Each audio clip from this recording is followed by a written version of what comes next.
안녕하십니까. 전기산업기사 2과목 전력공학 2010년 1회 문제풀이를 시작하도록 하겠습니다. 자, 여러분 21번부터 보시면 21번 저항이 15옴, 리액턴스가 15옴인 삼상성전선이 있다. 수전단 전압이 60kV, 수전단 측 전압이 60kV입니다. 부하역률이 0.8, 전류 100A가 사용되고 있다. 이때 송전단 측 전압을 구하시오 그랬어요. 송전단 전압 VS는 어떻게 구하죠? 수전단에서의 전압에다가 뭘 더해주면 되는 거야? 전압 강화가 얼마큼 생겼냐 이거죠? 무슨 소리예요? 송전단에서 전압을 100V를 만들어줬는데 수전단에 와서 전압을 측정해보니까 90V밖에 안 생겼어. 그럼 나머지 10은 뭐예요? 전압 강화가 생긴 거죠? 그러면 송전단 측에서 100은 어떻게 하면 되는 거야? 10에다 90 플러스 하면 되는 거 아니에요? 그죠? 10에다 90을 플러스 하겠다. 이런 의미죠. 수전단 전압이 얼마가 주어졌을까요? 얼마가 주어졌나? 60kV가 주어졌는데 기본 단위로 맞히자. 기본 단위. 기본 단위 60kV를 볼트로 바꾸면 66000 되겠죠. 플러스 전압 강화는 단상에서의 전압 강화는 어떻게 계산하죠? 선로의 임피던스에다가 전류 곱하는 거죠. 삼상에서는 여기 뭐만 붙으면 돼? 루트 300만 붙으면 되겠죠. 자, 그러면 이걸 계산해 보면 이렇게 계산됐다네요. 루트 3 i에 r 코사인 세타 플러스 x의 사인 세타로 계산식, 전압 강화식이 나오더라. 그러면 다시 볼까요? 삼상이 맞나? 예, 삼상이 맞네요. 루트 3이 반드시 삼상이니까 붙어야 된다. 그러면 다시 쓰면 6만에다가 6만 볼트 플러스 루트 3에 전류 I가 얼마 주었어요? 루트 3에 200A? 네, 100A가 주었네. 100A에다가 선로의 저항이 얼마? 10 곱하기 코사인 세타 얼마? 코사인 세타 0.8 플러스 X값이 얼마 주어진 거예요? 15옴이 주었고 사인 세타는 0.6이랍니다. 이거 계산하시면 62,944V가 됩니다. 62,944V. 킬로볼트로 바꿔라 그러면 63kV가 되겠죠. 2번이 되겠습니다. 자, 22번 가죠. 22번. 전원이 양단에 있는 애. 전원이 양단, 밑줄. 방사성 선로의 단락보에 사용되는 계전기의 조합 방식은 그랬어요. 전원이 양단에 있다는 얘기는 한 단의 전원이 있었는데 걔가 방사상으로 설치됐다. 근데 이쪽도 전원단이랍니다. 이쪽에서 받으라도 방사상 선로다 이거죠. 방사상이라는 게 뭐야? 이렇게 서로 그냥 전원에서 부하축으로 직접 선로를 깔아준 걸 방사상이라고 하는 거죠. 누프는 뭐예요? 누프. 전원이 있다. 그러면 어떤 환상망을 만들었다. 루프식, 환상망식이다. 이게 루프식이죠. 여기에 전원이 두 개 다 있다. 전원이 두 개 있는 거 이렇게 고려하시면 되겠죠. 지금은 방사상 선로가 주어진 겁니다. 이런 선로입니다. 이 선로에 뭐 중간중간에 예를 들어서 변전소가 있고 여기 중간에 또 뭐 부하도 따라갈 수 있겠지. 이렇게 따라가는데 이렇게 방사상으로 된 전류가 원래 양쪽에서 흘러 들어가잖아. 이 전류가 양쪽에서 흘러 들어가는 거는 전류의 이상을 비교하고 방향을 비교하기 때문에 반드시 방향성 계전기가 들어가야 됩니다. 방향성 계전기. 방향성 계전기가 필요하고 그 다음에 또 필요한 게 뭐냐면 방향성만 가지고 보는 게 아니라 전류의 크기도 봐야 되겠죠. 고장이 발생했다. 전류 크기가 어떻게 되는데 그래서 OCR 계전기도 들어갑니다. 이렇게 두 가지가 조합된 방식을 사용해야 되는데 지금 무슨 고장이라 그랬어? 단락 고장이라 그랬으니까 방향 단락 계전기를 설치해야 되겠죠. 방향 단락 계전기하고 그 다음에 뭘 플러스 시켜야 돼? 과전류 계전기를 플러스 시켜주면 된다. 그래서 답이 몇 번에 있는 거예요? 2번에 보니까 있네요. 23번. 23번은 송전선에서 코로나 인계전압이 높아지는 경우는 그랬습니다. 코로나 인계전압이 높아지는 경우는. 코로나 인계전압이 높아지는 게 좋은 거예요? 나쁜 거예요? 그거부터 좀 여쭤보죠. 우리가 코로나가 발생하는 전압이 AC에서는 몇 볼트에서 발생하는 거예요?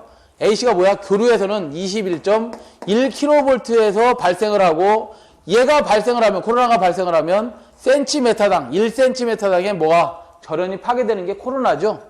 자, DC에서는 얼마? DC에서는 30kV 파 센티메타를 가면 30kV 가면 1cm에 공기의 절연이 파괴된다 이 말이죠. 결국 전압이 뭐를 결정하고 있는 거야? 전압의 크기가 센티메타당의 절연 파괴를 결정하고 있구나. 그러면 센티메타당의 절연 파괴가 적으려면 뭐야?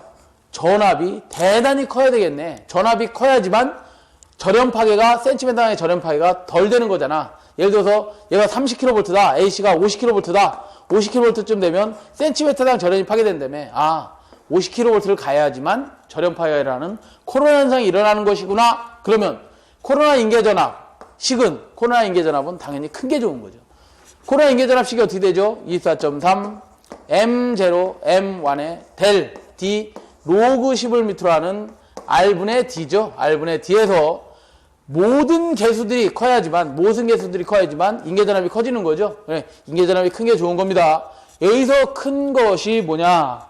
온도, 상대 공기 밀도, 전선의 지름, 기압이 나와 있는데 그 중에서 큰 거는 뭐예요? 큰 거는 온도하고는 관계없고 여기에 온도가 어딨어? M0가 뭐예요? 표면계수, M1이 날씨계수, 델이 상대 공기 밀도, D가 뭐예요? 전선의 지름. 지름이 커야지 인계전압이 커지는 거잖아요. 그죠? 답은 몇 번? 3번에 있습니다. 3번. 24번으로 가죠. 24번. 피레기의 구조는 어떻게 되어 있느냐 그랬어요. 피레기의 구조는, 피레기는 어디에 설치하는 거죠? 변압기 보호하려고 우리 수용가 측 인입구 또는 가공전선과 무슨 전선, 지중전선이 만나는 곳 등등의 뭐 특고압, 특고압, 변전소, 인입구, 인출구 이런 데 설치하는 게 피레기죠. 그 피레기를 설치하는데 예를 들어서 이렇게 TR이 있다. TR을 보호하려고 피레기 설치하는데 얘가 어떻게 생겼냐 구조가 이렇게 두 가지로 되어 있습니다. 하나는 뭐예요? 직렬, 갭이 있고 그 다음에 또 뭐가 있어요? 특성요소라는 게 있죠. 얘는 특성요소죠. 특성요소다. 얘가 뭐로 되어 있어요? 요즘 특성요소가 옛날에는 SIC였지만 지금은 뭐로 표시된다? ZNO 피레기가 나오는 거죠. 산화연 피레기가 나옵니다. 아시겠죠? 예, 요즘은 ZNO 피레기를 많이 사용한다. 어쨌든 특성요소고 이거는 직렬갭과 뭐로도 표시되어 있다? 특성요소로 구성되어 있다. 답 몇 번? 4번. 자, 25번.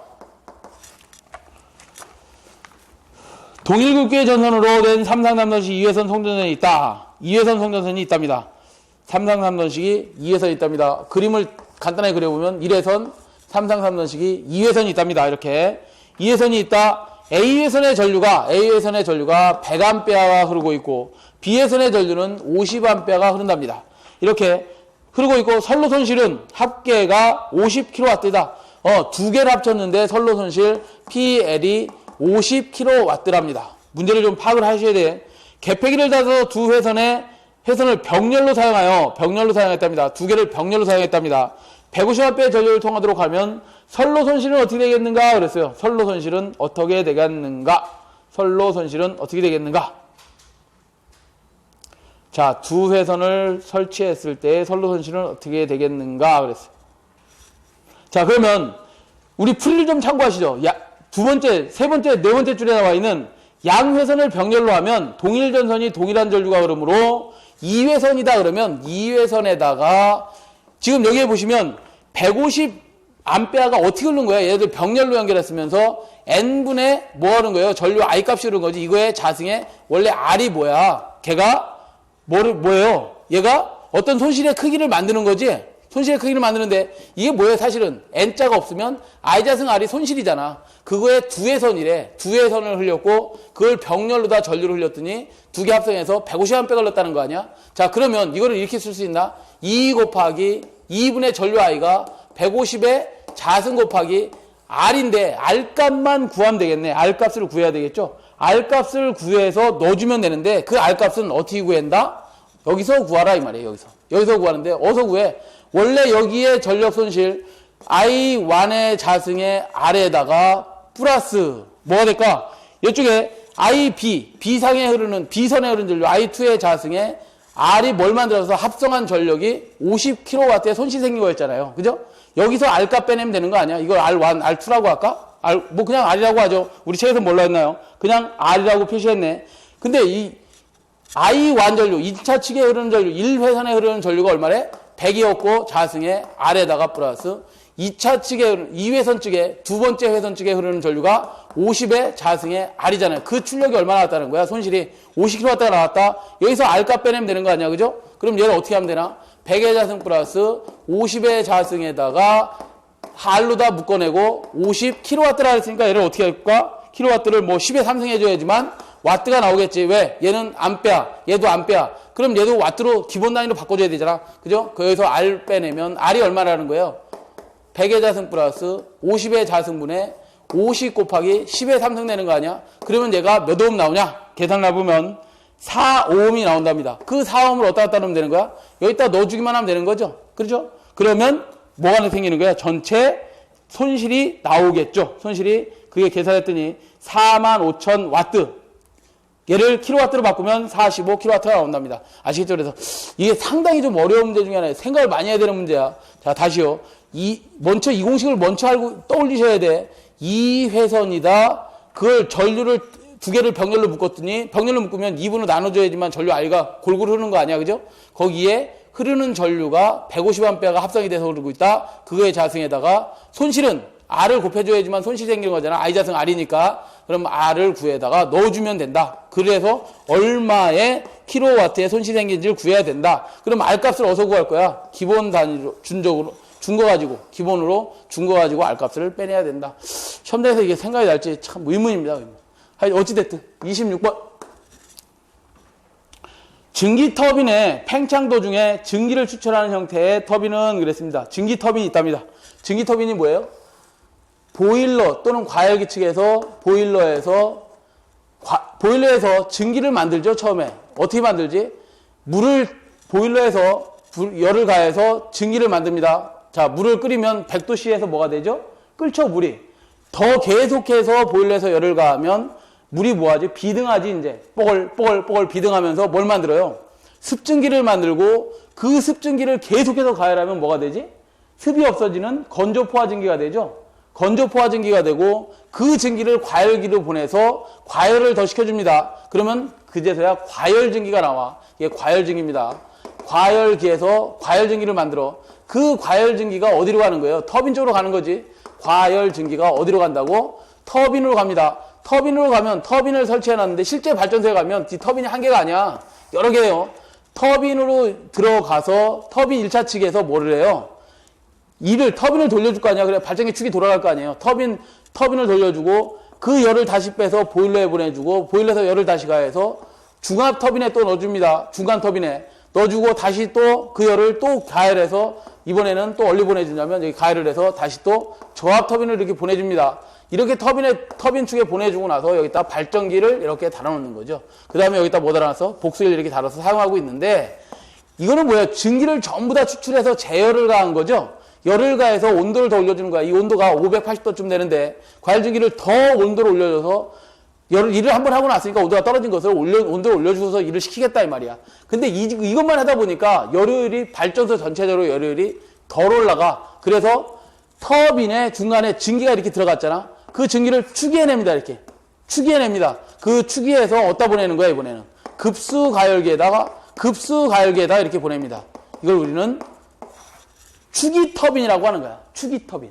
급수를 추기한다 이 말이야. 그래서 얘를 추기터빈이라고 합니다. 아시겠죠? 그래서 증기터빈의 팽창 도중 증기터빈이 일을 하고 있는데 그 팽창 도중에 일을 하는 중에 중간에 증기의 일부를 빼내서 추출해서 추기해서 급수를 가열한다고 그 급수 가열기를 다시 어디 보일러에서 이렇게 보내주는 게 무슨 터빈이냐 물어봤죠? 그래서 추기터빈이다. 답을 3번으로 하시면 되겠습니다.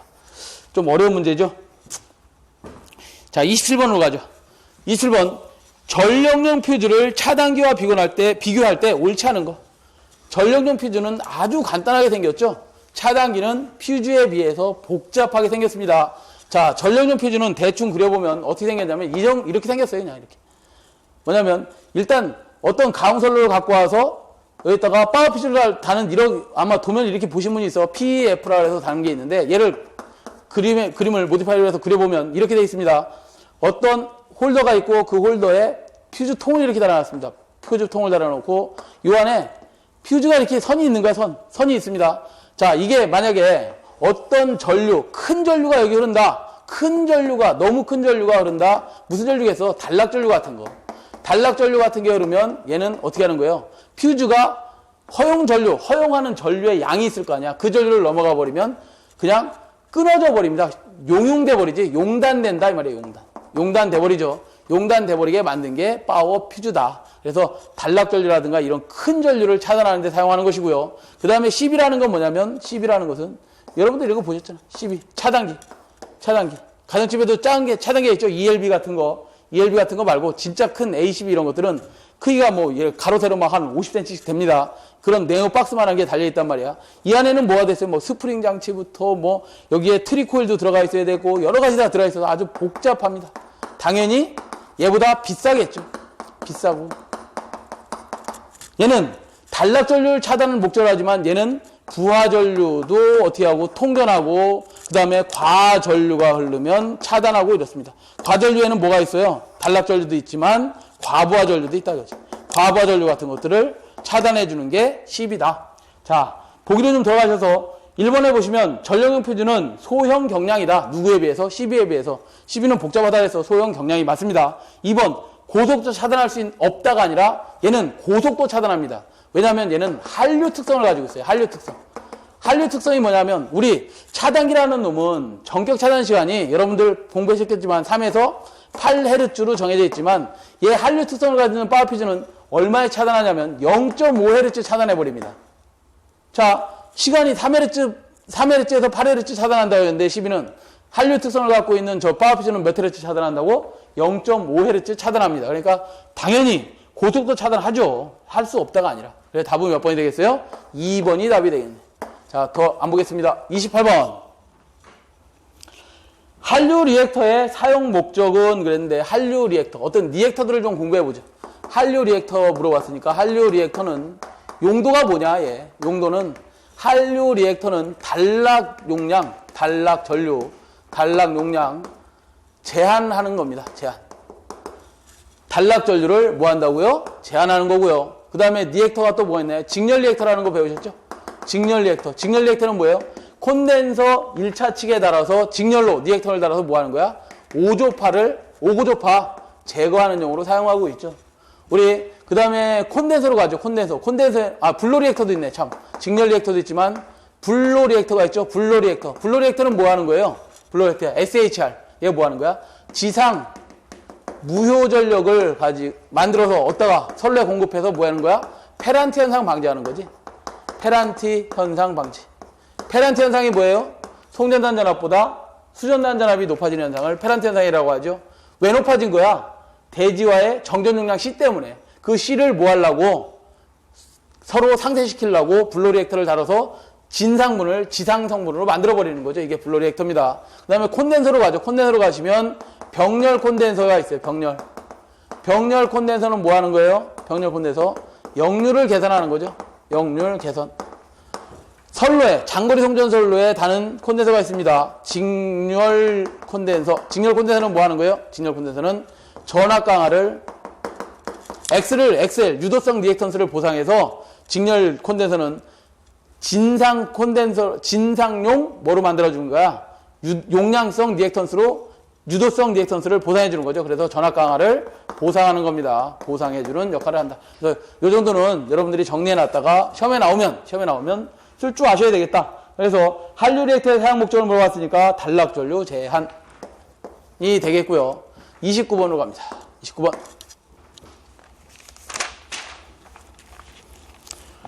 자, 원자력 발전소가 나왔는데 원자력 발전의 특징으로 적절하지 않은 것은 그랬는데요.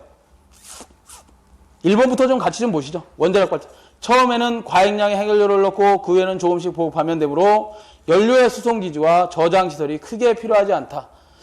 자, 우리 원자력 발전 짓려면 화력발전소 짓는 것보다 아마도 3배 정도 이상의 돈이 들어갑니다. 그러니까 건설비는 화력발전소, 일반 화력발전소보다 대단히 비쌉니다. 그렇지만 연료비는 뭘 쓰죠, 연료로? 원자력 발전소는 우라늄을 사용하죠. 우라늄 1g이 여러분 석탄 9톤에 맞는 같이 대등하는 열을 냅니다. 우라늄 1g이라 그랬어. 1g이 석탄 몇 톤? 9톤. 석유는 3톤인가요? 3톤이고 석유가 9드럼. 석유가 9드럼에 같이 맞는 어떤 열량을 낸다고 합니다. 그렇기 때문에 연료비는 나중에 상당히 적게 들어가는 거죠. 상당히 적게 들어갑니다. 원자력 발전소가. 자, 됐고요. 1번은 적절하고요. 2번, 해결료의 형온도와 열전달 특성 등에 의하여 증발 조건이 결정되므로 비교적 저온 저압의 증기로 운전된다. 예, 맞습니다. 그러니까 뭐냐면 우리가 원자력 발전소에서는 증기 온도가 약 350도 50도 정도까지밖에 올라가지 않습니다. 왜냐하면 더 올릴 수가 없어요. 이거는 항상 일정한 출력을 내야 되기 때문에 그 제어하는 능력이 더 이상 올릴 능력이 안 돼. 그리고 직접 증기를 사용해야 되기 때문에 증기를 더 올릴 수가 없습니다. 그렇지만 화력발전소에서는 증기를 약 한 580도 정도짜리를 사용합니다. 그렇기 때문에 온도는 저온이 되겠죠. 뭐보다? 일반 화력보다. 세 번째, 핵분열 생성물에 의한 방사성 장애와 방사성 폐기물이 발생한다. 맞네요. 방사선 측정기, 폐기물 처리 장치 등이 필요하다. 그렇죠? 필요합니다. 맞고요. 4번, 기력발전소, 그러니까 증기발전소, 다른 화력발전소보다 건설비가 낮지 않지. 건설비가 비싸다고 했잖아요. 그죠? 건설비가 한 3배 정도는 비쌉니다. 건설비가 비싸고 발전 원가면에서는 대단히 유리합니다. 아시겠죠? 대단히 유리해서 원자력 발전소는 자꾸 질라고 했었던 거 아니에요. 그죠? 여러분들이 반대를 해서 못 진 거지. 자, 어찌됐든 4번. 답은 4번이 되겠네. 30번으로 가죠. 30번. 설비 용량 및 수용률이 표와 같은 수용가가 있다. 수용가 상호간의 부등률을 1.1로 할 때 합성 최대 전력을 구하시오 그랬어요.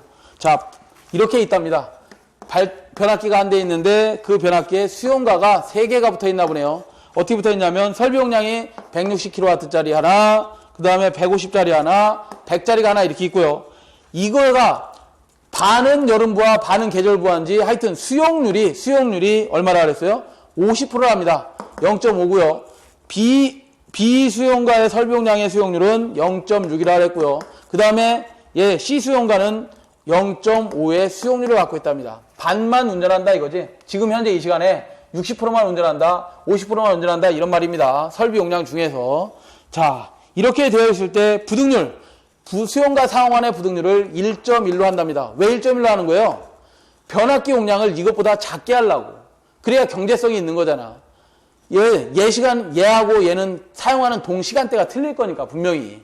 그렇죠? 이렇게 부등률을 주어지고 합성 최대 전력을 구하는데 킬로와트로 계산하랍니다. 킬로와트로 그냥 계산하랍니다. 자, 부등률식은 어떻게 되지, 여러분?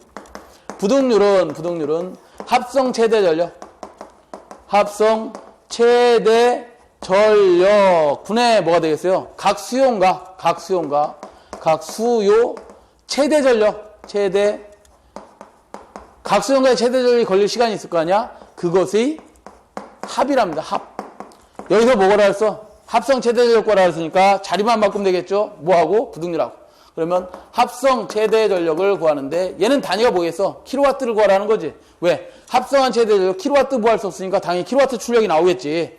자, 이것에 의해서 부등률 분의 뭐가 되겠어요? 부등률 분의 각 수용과 최대 전력의 합이 되겠지. 각 수요 최대 전력의 합은 뭐라 그랬어요?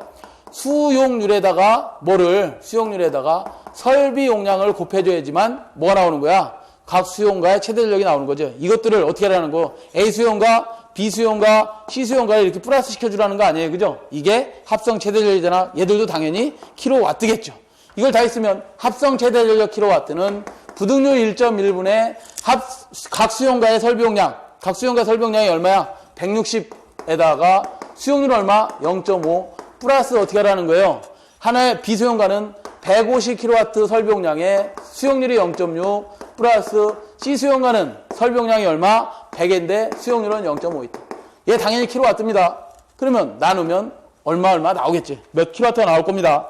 자, 나오는데 얼마 나오냐? 200킬로와트가 나온다. 200킬로와트. 근데 문제를 잘 참고하실게. 얘를 kVA로 구해라. 변압기 용량 구하려고 하는 거니까 kVA로 구해라 하면 어떻게 하면 돼? 역률 주어졌겠지? 그때는 어떻게 해야 돼? 역률로 나눠만 주면 킬로와트가 뭐가 되는 거예요? 역률로 나누면 kVA가 나오는 거죠. 그렇죠? 답 몇 번에 있어요? 킬로와트 일단 구하라 그랬으니까 몇 번? 2번. 32번으로 가죠. 31번인가요? 31번. 가공 선전의 인덕턴스가 1.3mAh/km이고 정전 용량이 0.009 마이크로페일 때 파동 임피던스 구하랍니다. 이런 건 뭐 자다가도 구해야죠. 여러분 이런 거 절대 틀리면 안 됩니다. Z 오메가는 뭐예요? 선로가 가지고 있는 고유의 임피던스. 걔를 뭐라 그래? 특성 임피던스라고 하는데 특성 임피던스는 실험식에 의해서 나온 거죠. 선로를 포선해 놓고 선로의 임피던스와 선로의 어드미턴스를 측정해 보는 거 아니야. 그러니까 개방 어드미턴스를 측정해 보고 단락 임피던스를 측정해 보는 겁니다. 자, 그러면 개방 임피던스는 크기가 어떻게 나오지? G 플러스 J의 오메가 C분의 뭐예요? C분의 Z는 뭐예요? R 플러스 J의 오메가 L이다. 선로의 R은 오메가 L에 비해서 상당히 작기 때문에 무시. J 오메가 C에 비해서 콘덕터도 G는 작기 때문에 무시. J 오메가 지워지면 뭐만 남어? C분의 L만 남네. 그럼 결국 루트 C분의 L만 남을 것이다. 여기서 뭘 구하라 그랬어? C는 얼마냐? C는 얼마로 주었어요? 0.009 마이크로페럿으로 주었죠. 그죠? 그러면 0.009 마이크로페럿이니까 얘를 뭘로 바꿔야 돼? 페럿으로 기본 단위로 바꿔줘야지. 미리헬리를 헬리 기본 단위로 바꿔줘야 되겠죠. 그럼 C의 몇 승? 마이너스 6승. L은 얼마 줘였어요? 1.3 곱하기 10에 마이너스 3승 해주면 얘가 몇? 기본 단위 뭐야? 5옴이 나오는 거지. 5옴. 예? 임피던스의 단위는 뭐예요? 5옴이잖아. 그죠? 얼마 나오냐? 385옴이 나온답니다. 답 2번. 이렇게 구하시면 되겠다. 이런 건 반드시 맞춰주셔야지. 자, 다음 32번. 흡출관이 필요하지 않은 수차는 그래서요. 흡출관이 필요하지 않은 수차. 흡출관이 뭐예요? 흡출관? 이런 거죠. 어떤 터빈이 있습니다. 터빈이 있으면 어떻게든 낙차를 이용해서 물을 쏴주고 그 물이 어디에? 터빈의 날개에 이렇게 받쳐지면서 터빈의 축이 돌아가는 거죠. 그럼 터빈 축에다 뭘 달아놨겠어? 발전기 달아놨겠지. 이렇게 터빈을 돌려주는데 이 날개가 있을 거고 물을 한번 회전시키고 나면 그 물을 어떻게 할 거야? 이 터빈이 다 먹어? 그런 게 아니라 버리는 거 아니에요. 이렇게 버리는데 어디 버려? 방수로를 버리겠죠. 방수로로 물을 버립니다.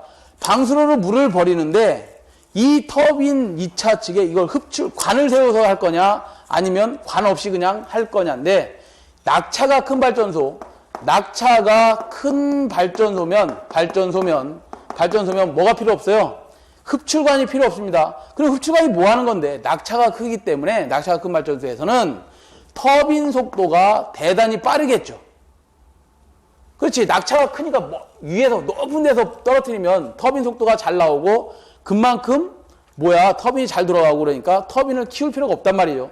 그런데 낙차가 예를 들어서 낙차가 적은 발전소에 가면 요만큼에서 떨어뜨리니까 터빈이 늦게 들어갈 거란 말이야. 그럼 밑으로 버리는 이 방수로로 버리는 물의 높이까지도 여기다 물만 충만시킨다면 그것도 낙차로 다 이용해 볼 수 있거든. 그럴 때 사용하는 게 뭐라고요? 흡출관이에요. 다시요. 낙차가 큰 발전소는 터빈의 속도가 어떻다고? 빠르다. 그럴 때 흡출관이 필요하다? 안 하다? 필요 없다. 낙차가 적은 발전소에서는 뭐가 필요하다? 터빈이 천천히 돌아가니까 그때는 흡출관이 뭐한다? 반드시 필요하다. 그러면 이것만 구분하시면 되겠네요. 여러분들이. 낙차가 큰 발전소는 어디고 낙차가 적은 발전소는 어딘지만 구분하시면 되겠네요. 낙차가 큰 발전소는 충동형 수차를 사용하는 지울게요. 낙차가 큰 발전소는 충동 터빈을 사용하는 펠톤 수차밖에 없습니다. 펠톤 수차가 뭐다? 낙차가 대단히 큰 데에서 펠톤 수차를 사용합니다. 낙차가 대충 어느 정도 되면 200m에서 1800m쯤 되는 데다가 사용하는 수차가 무슨 수차? 펠톤 수차입니다.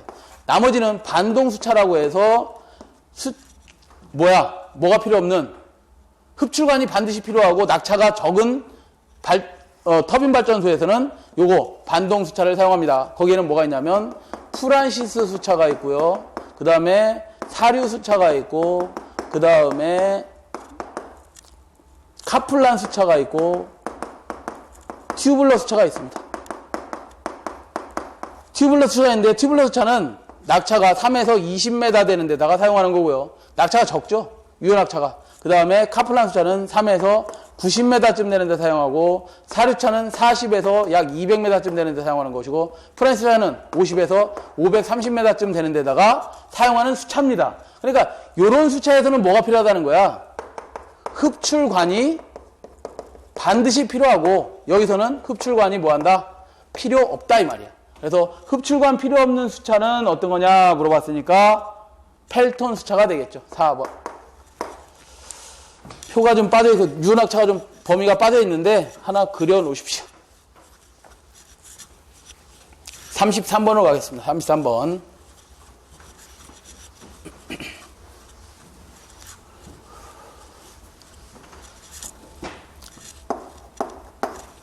자, 34번은 3, 4, 5kV 송전계통에서 절연협조에서 충격 절연 내력의 크기로 순서로 적당한 것은 절연 내력의 크기 순으로 적당한 것은 그랬는데 충격 절연 내력의 크기가 뭐냐면 자, 어떤 충격파가 들어와요. 선로가 이렇게 포설되어 있는데 선로에 이상전압이 들어와. 충격파가 들어오면 이 충격파에 의해서 누군가를 보호해줄 거 아니야. 그 보호해주는 설비가 누구예요? 보호해줄 대상이 TR이단 말이죠.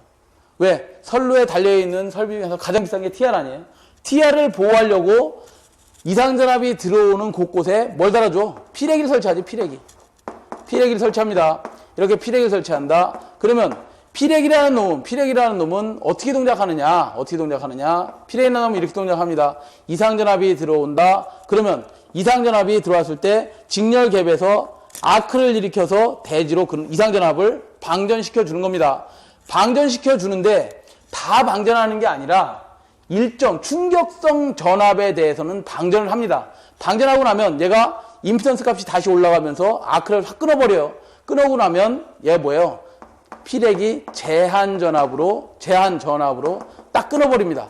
피레기 제한 전압으로 끊어버리고 나면 여기에 뭐야? 상형 주파수에 이어서 그 속류가 어디로 흘러가요? 이쪽으로 흘러가겠죠. 여기도 흘러오지만 차단돼 버렸잖아요. 그죠? 끊어지니까 차단됩니다. 그래서 피레기의 제한 전압이 가장 얘가 예를 들어서 500짜리가 들어온다, 500kV짜리가 들어온다 그러면 제한 전압으로서 가장 그 충격 절연 강도를 낮게 해놓습니다. 얼마? 한 400 정도로 해놔서 500짜리 들어왔어. 그럼 내가 제일 약한 놈이니까 내가 방전해줄게. 그러고 만들어 놓은 놈이 피레기 제한 전압이에요. 쉽게 설명을 드리면. 그 다음에 나는 너보다 피레기보다는 높은 전압에 견딜 수 있게 만들어줘야 내가 견딜 거 아니니? 그래서 만들어준 전압이 얘는 예를 들어서 한 650kV쯤 된다면 나머지 10이라든가 이런 것들이 11은 트립되면 안 되잖아요. 그죠? TR로 들어오는 거 얘 절연 강도만 높여주면 되는데 12가 트립되면 TR이 트립돼 버리는 거니까 TR이 트립되면 어떻게 되겠어? 전체 뭐가 되겠어요? 정전 상태로 가니까 10이라든가 이런 차단기들은 절연 강도를 좀 더 높여놨습니다. 얘보다는 얼마? 약 한 750kV 정도로 높여놨다 이 말이야. 순서대로 적어드리는 겁니다. 여기에 선로 애자는 깨지면 안 되잖아요. 그죠? 선로 애자는 깨지면 안 되기 때문에 여기에 뭐 철탑이 전선 달려있는 거 아니야?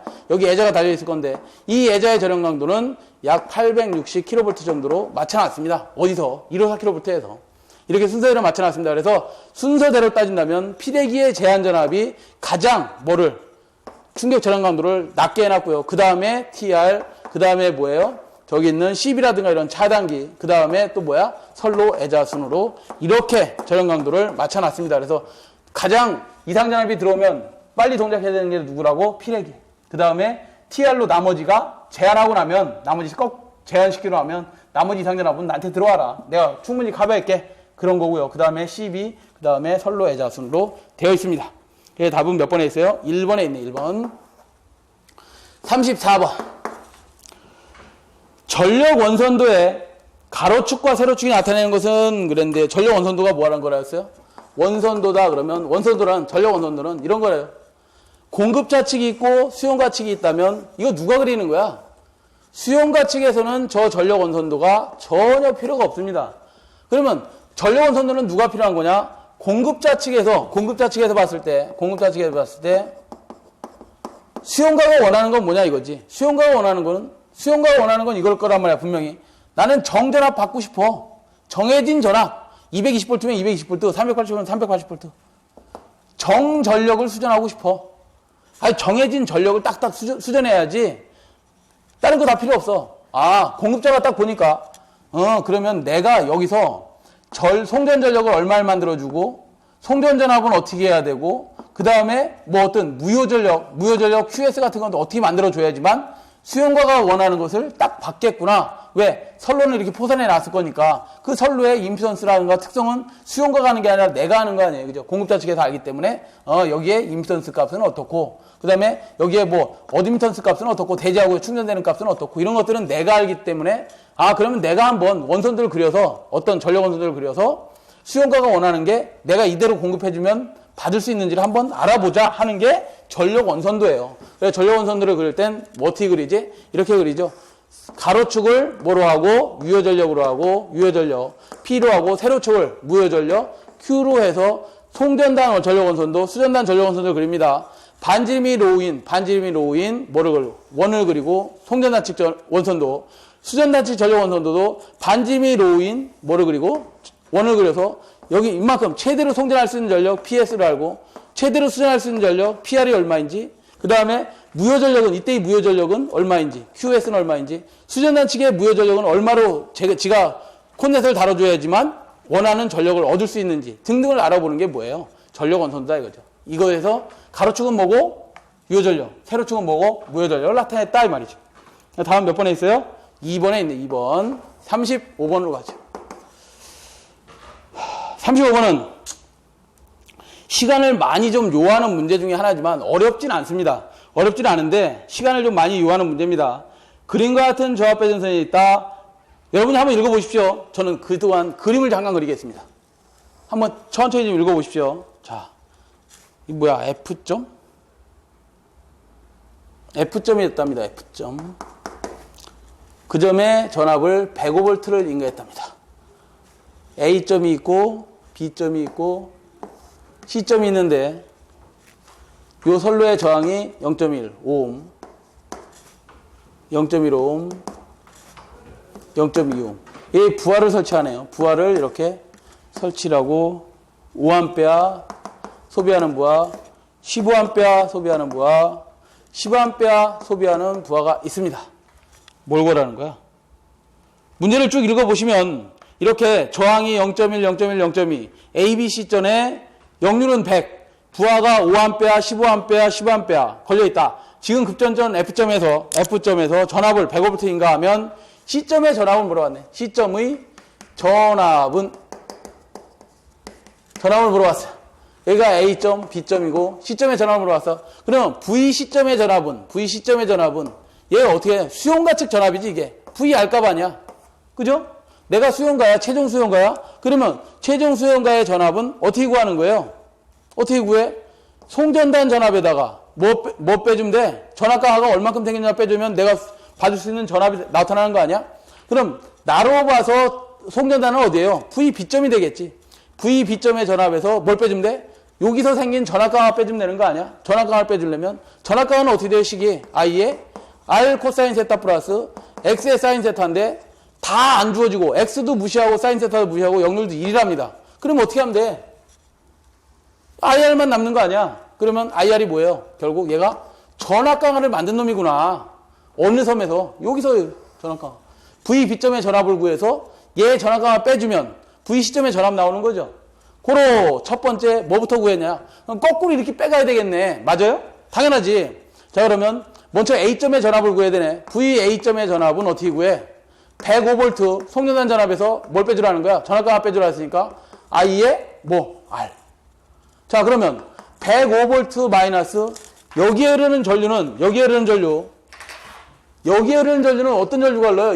이 선에 흐르는 전류는 여기에 흐르는 전류가 다 흐르는 거 아니야? 저 선에는? 맞아요? 자, 그러면 전류 I를 어떻게 해야 돼? 5 플러스 15 플러스 10A 해줘야 되겠지. 여기에 흐르는 전류는 몇이라고? 5 플러스 15 플러스 10A 흐를 거고 거선의 저항은 얼마야? 0.15ohm. 이렇게 하면 VA점의 전압이 구해질 거 아니에요. 구해놨나요? 구해놨네요. 얼마? 102V가 됐답니다. 여기 몇 볼트 뜬 거야? 102V. 자, 다시 이 점의 전압에서 여기를 빼줘야 되니까 나중에 최종은 그러면 VB점의 전압도 구해봐야 되겠네. VB점의 전압은 VB점의 전압 여기죠. VB점의 전압은 어떻게 구해야 돼? VA점 전압에서 뭘 빼줘야 돼? 전압강을 빼줘야 되지? IR. 자, 그러면 VA점의 전압이 얼마 구해졌어요? 102V잖아. 102V 마이너스 전류 I는 요 선에는 전류가 몇 암페어 흐르는 거야? 이 전류가 흐를 거 아니야? 그러면 얼마? 15 플러스 10A가 흐르겠죠. 그 선의 저항은 얼마예요? 0.15ohm이잖아. 0.1. 이거 계산하시면 얼마 나온대? 99.5V가 나온답니다. 자, 그러면 이 점의 전압이 얼마 된 거예요? 이제 99.5V가 됐습니다. 어렵네요. 그죠? 세 번째, 비로소 VC점의 전압을 구해야 되겠네. VC점의 전압은 VB점의 전압에서 뭐 빼주라 그랬어? IR. 어디에 생기는 전압 강화? 여기에 생기는 전압 강화. 자, 그러면 VB점의 전압이 99.5V 마이너스. I가 여기 이 선에는 몇 암페어 흐르는 거예요? 이것만 흐르잖아. 10암페어만. 10 곱하기 그 선의 저항은 얼마예요? 0.2.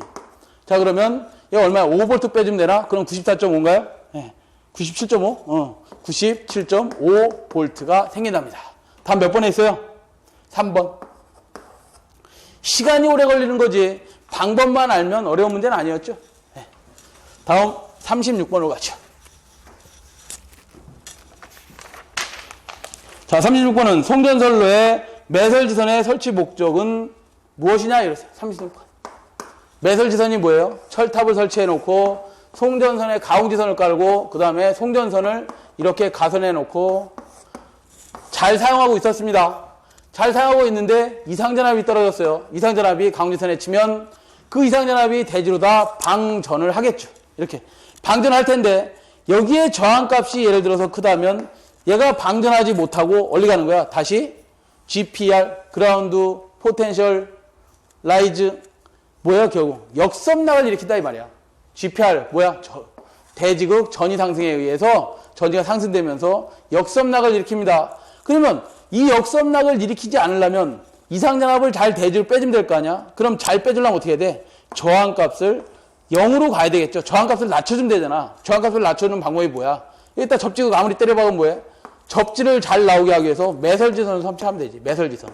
아시겠죠? 그래서 매설지선의 설치 목적은 뭐라고? 역섬락 방지인가요? 네, 역섬락 방지로 되어 있네. 접지장 값을 저감하는 것 또는 뭐야? 역섬락을 방지하기 위해서. 답 몇 번? 2번. 자, 37번으로 갑니다. 설비 용량이 800kW, 부등률이 1.2, 수용률 60% 있다. 변전 설비 용량은 최저 몇 kVA 밑줄. 변압기 용량 구하라는 거네요. 이상이어야 하는가? 역률은 90% 이상 유지되어야 한다. 그랬어요. 역률도 주어졌네. 그죠? 이렇다는 얘기지. 변압기가 있습니다. 여기에 설비 용량이 얼마짜리가 있는 거예요? 800kW가 있습니다. 800kW가 있고 이때에 수용률은 얼마야? 수용률. 여기에 800kg의 부하가 뭐 이런 부하 저런 부하가 잔뜩 있겠지. 이런 부하 저런 부하가 잔뜩 있는데 이 800kg의 수용률은 뭐야? 60%라는 얘기는 현재 800kg 중에서 나는 몇 프로만 사용하고 있다고? 60%만 사용하고 있다. 지금 현재 60%만 수용하고 있다. 이 말이고요. 거기에 부등률 1점이라는 건 뭐예요? 부하 간에 같은 전등이 A동에도 있을 거고 B동에도 있을 거고 C동에도 있을 텐데 같은 전등은 동시에 사용하지 않는다. 동시에 요땅하고 켜지 않을 것이다. 그래서 부등률, 지네들 간의 변압기 용량을 줄이기 위해서 부등률을 적용하는데 걔가 1.1합니다. 이럴 때 부하의 역률 킬로와트니까 이거의 소비 전력은 800kW인데 이거의 역률은 떨어질 거 아니야. 역률이 0.8이라고 주어졌습니다. 코사인 세타가 0.9라고 주어졌네요. 0.8이 아니라 0.9. 이렇게 주어졌을 때 변압기 용량을 구하시오. 어디서 구하느냐? 여러분들 시험에 풀이에도 참고하시면 나오겠지만 부등률식에서 계산하면 됩니다. 그러네. 부등률이라는 것은 뭐예요? 합성 최대 전력분의 각 수용가가 하나뿐이 없잖아. 각 수용가 최대 전력의 합이죠. 합으로 나누면 부등률이 계산됩니다. 여기서 합성 최대 전력을 구하랍니다. 그러면 합성 최대 전력은 어떻게 구하느냐? 부등률 분의 뭐예요? 부등률 분의 각 수용가 최대 전력의 합이지. 각 수용가 최대 전력은 합은 어떻게 구해? 설비 용량에다가 뭘 곱하면 돼요? 수용률을 곱하면 각각 수용률의 최대 전력의 합이 나오겠지. 자, 이렇게 구하면 됩니다. 그런데 조심하셔야 될 게 합성 최대 전력은 킬로와트입니다. 그래서 전력이니까 킬로와트겠지. 설비 용량도 아까 뭐로 주었어요? 킬로와트로 주어졌습니다. 자, 킬로와트인데 우리 문제에서는 kVA로 구하라 그래서 kVA로 구하려면 킬로와트를 뭘로 나눠주면 되는 거야? 코사인 세타로 나눠주면 걔가 kVA가 됩니다. 라고 바뀌는 거죠. 변압기 용량으로 됩니다. 우리 콘덴서 용량 계산할 때 많이 해보셨을 거 아니야, 그죠? 그럼 kVA는 어떻게 구하냐? 합성 최대 전력은 이렇게 구한답니다. 어떻게? 부등률이 얼마? 1.2가 주어졌고 역률이 얼마 줬어? 0.9분의 설비 용량이 얼마짜리예요? 800kW를 수용률이 얼마? 0.6 나눠주면 얼마가 나온답니다. 얼마? 444 kVA가 나오더라. 이렇게 계산하시면 되겠다. 답 몇 번? 444는 없고요. 450짜리 1번으로 나왔네요. 38번으로 가죠. 154-229 40MVA 삼상변압기의 퍼센트 리액턴스가 14%다. 고압측으로 환산한 리액턴스는 몇 오음이겠는가? 오음 값을 구하랍니다. 오음. 자, 우리 38번은 이렇게 되어 있네. 어떻게 되어 있다는 거야? 38번 같은 경우는 어떤 변압기에다가 이게 부하를 설치해서 썼는데 이 부하에 변압기 퍼센트 임피던스가 주어졌습니다. 얼마로 주었어? 14%로 주어졌고 여기에 부하를 이제 사용하고 있는데 이 부하에 뭐를 구하라는 거야? X값 또는 임피던스 Z값을 구하라는 거죠. 그치? 자, 이걸 한번 구해보자. 그러면 어디서 구해? 우리 퍼센트 Z라는 것은 어떻게 구하죠? 여기 1차 측에 전압을 인가합니다. 원래 1차 측에 상전압을 인가했을 때 걔를 100이라고 한다면 이렇게 코일을 걸고 부하를 사용하다 보면 전압 강화가 생길 때 그 전압 강화의 B를 퍼센트 임피던스로 나타내는 거죠. 그럼 다시 써보면 2분의 전압 강화라는 놈은 뭐예요? 선로의 임피던스 Z에 저르는 전류 I의 곱이 뭐가 된 거야? 전압 강화가 된 거잖아. 그래서 ZI 곱하기 100%로 나타낼 수 있겠다. 그럴 때 얘는 상전압이고 단위가 뭐예요? 볼트다. 그러면 얘를 킬로볼트로 바꾸고 상전압을 성간전압으로 바꿔버리면 퍼센트 Z는 어떻게 쓸 수 있어요? 쟤를 이건 환산 한번 해보셔야 됩니다. 10V 자승분의 P Z로 나타나죠. 그때 얘 볼트는 기본 단위가 뭐예요? 킬로볼트. 얘 P의 기본 단위는 뭐야? kVA다. 자, 여기서 뭘 구하라 했어? Z값을 구하라 그랬으니까 Z 오음을 구하라 했으니까 어떻게 구해야 돼? P분의 퍼센트 Z 곱하기 10 곱하기 V의 자승으로 구하시면 되겠죠. 얘는 kVA라고 말씀드렸고 킬로볼트라고 말씀드렸어요. 오음값을 구하라 했으니까 키의 kVA가 얼마로 주어졌어요? 기본 단위 40MVA가 주어졌네. MVA가 주어졌으니 40 곱하기 10의 몇 승 해줘야지만 kVA야? 10의 3승을 해줘야지 용량 kVA가 나오는 것이고 퍼센트 Z가 14%에다가 곱하기 10 곱하기 전압이 얼마 주었어요? 전압이 얼마 주었어? 229 넣어야 돼? 154 넣어야 돼? 154 넣어야지. 154 변압기니까 154에 킬로볼트죠. 기본 단위가 주었으니 자승 취해주면 얘가 몇 오음이 나올 것이다. 몇 오음이 나왔어요? 83오음이 나오네요. 다음 몇 번에 있는 거예요? 3번. 자, 39번. 조상설비와 거리가 먼 것은 그런데 조상설비가 뭐 하는 거예요? 조상설비. 무효전력을 조정해서 전압을 어떻게 해주는 거야? 승합하거나 다운시켜주는 게 조상설비죠. 이 조상설비에는 무효분을 조정한다 그랬으니까 무효분을 조정하는 놈은 뭐가 있는 거예요? SHR, 블로리액터라든가 SC, 전력 콘덴서 아니면 동기, 뭐가 있어요? 전동기 가지고 또는 최근에는 뭘 써요? SVC, 패치 설비 이런 것들을 사용하는데 아직까지는 패치가 잘 많이 도입되어 있지는 않고 이 설비보다는 SVC는 상당히 많이 사용하고 있습니다. 아시겠죠? 스태틱 바 컴펜세이터라 해서 스태틱이 뭐예요? 정지형. 바가 뭐예요? 바의 단위가 뭐야? 무효전력이지? 스태틱 바 컴펜세이터. 정지형 무효전력 보상장치다 이거야. 이런 것들을 많이 사용해서 뭐 하는 거예요? 얘네들 뭐 하는 거야? 무효전력을 보상해주는 놈이다. 이런 거 보상해주는데 그게 설비가 아닌 걸 찾으라는 거야. 그죠?